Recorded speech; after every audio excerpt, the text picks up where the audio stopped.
ہر مسلمان کی یہ دلی خواہش ہوتی ہے کہ زندگی میں کم سے کم ایک بار سفر حج ضرور کرے، لیکن یہ تو صرف اللہ تبارک تعالی ہی جانتا ہے کہ کس کے نصیب میں حج کرنا ہے یا کس کے نصیب میں نہیں۔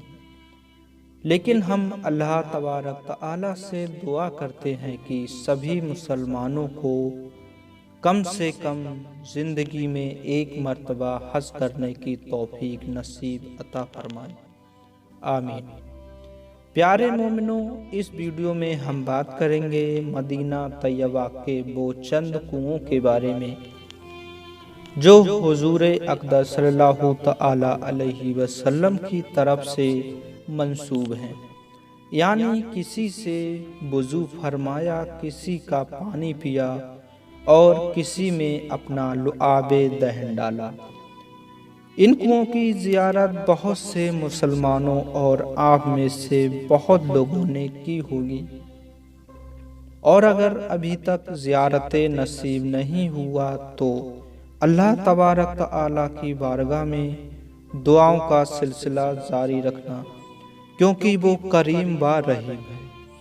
محترم ناظرین، اگر آپ کو کوئی جاننے اور بتانے والا ملے تو ان مبارک کنوؤں کی بھی تفصیل معلومات ضرور لیں۔ السلام علیکم ورحمۃ اللہ وبرکاتہ۔ ناظرین، میں محمد سلیم انصاری منقبت یوٹیوب چینل میں استقبال کرتے ہوئے آپ سے بنتی کرتا ہوں، اگر آپ نے ہمارا چینل ابھی تک سبسکرائب نہیں کیا ہے تو ویڈیو کے نیچے دیے گئے لال بٹن پر کلک کر کے چینل کو ابھی سبسکرائب کریں، ساتھ میں گھنٹا والا بٹن ضرور دبائیں جس سے آنے والی سبھی ویڈیو کی نوٹیفیکیشن سب سے پہلے آپ تک پہنچ سکے۔ ناظرین، اب بات کرتے ہیں ان کنوؤں کے بارے میں جو مدینہ منورہ میں موجود ہیں۔ نمبر 1، بیر حضرت عثمان رضی اللہ عنہ۔ یہ کنواں وادی عقیق کے کنارے پر مدینہ منورہ سے لگ بھگ 3 میل کی دوری پر ایک باغ میں موجود ہے۔ اس کنویں کو بیر روما بھی کہتے ہیں۔ یہ وہی کنواں ہے جس کا مالک ایک یہودی تھا اور مسلمانوں کو پانی کی تکلیف تھی، تو حضرت عثمان غنی رضی اللہ عنہ نے 20,000 درہم پر اس کنویں کو یہودی سے خرید کر مسلمانوں پر وقف کیا تھا۔ محترم ناظرین، نمبر 2، بیر اریس۔ یہ وہ کنواں ہے جو مسجد قباء سے متصل پشچم کی طرف ہے۔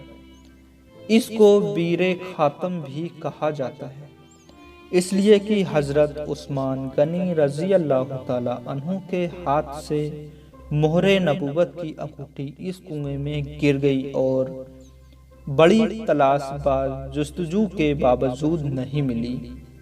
حضور اقدس صلی اللہ علیہ وسلم نے اس کنویں کا پانی پیا اور اس سے وضو کیا اور اس میں اپنا لعاب دہن ڈالا۔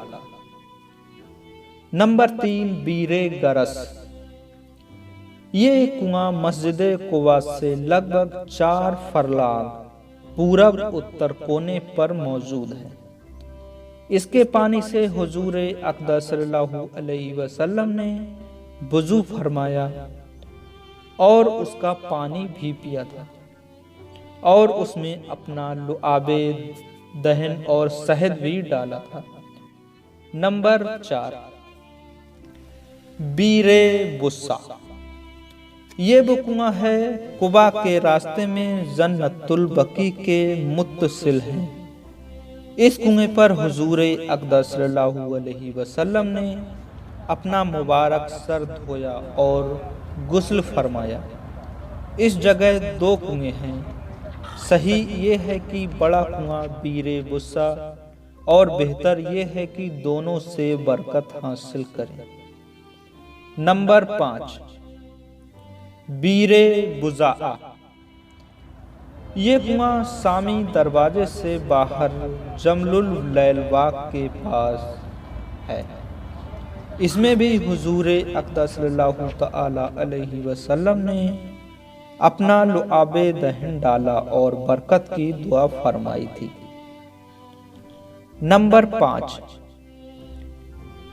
بیر ہا۔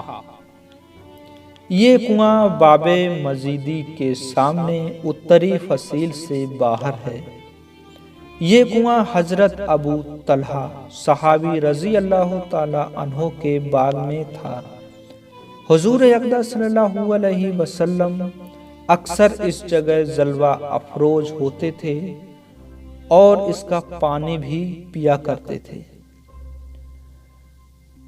حضور اقدس صلی اللہ تعالی علیہ وسلم پر قرآن پاک کی ایک آیت جب نازل ہوئی تھی تو یہ کنواں حضرت ابو طلحہ رضی اللہ تعالی عنہ کو بہت زیادہ عزیز تھا، اس لیے انہوں نے اس کو خدا کی راہ میں صدقہ کر دیا۔ اس کنویں کے لیے ناظرین ایک لائق تو بنتا ہے۔ اب بات کرتے ہیں نمبر 7، بیر ایہن۔ یہ کنواں مسجد شمس کے قریب ہے۔ اس کنویں کے پانی سے بھی حضور نبی کریم صلی اللہ علیہ وسلم نے وضو فرمایا ہے۔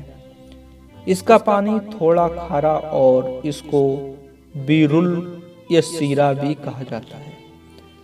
ناظرین حضرات، آپ کو یہ ویڈیو کیسا لگا ہمیں کمنٹ باکس میں ضرور بتائیں، اور ویڈیو دیکھنے والوں میں کس کی خواہش ہے کہ وہ مدینہ منورہ حج بہت جلد سے جلد کرنے کی توفیق نصیب عطا فرمائے۔ آمین لکھ کر ماشاء اللہ کمنٹ باکس میں ضرور لکھیں۔ ملتے ہیں آنے والی نئی ویڈیوز کے ساتھ، جب تک کے لیے دیجیے اجازت۔ اللہ ہم سب کا حافظ ہونے کی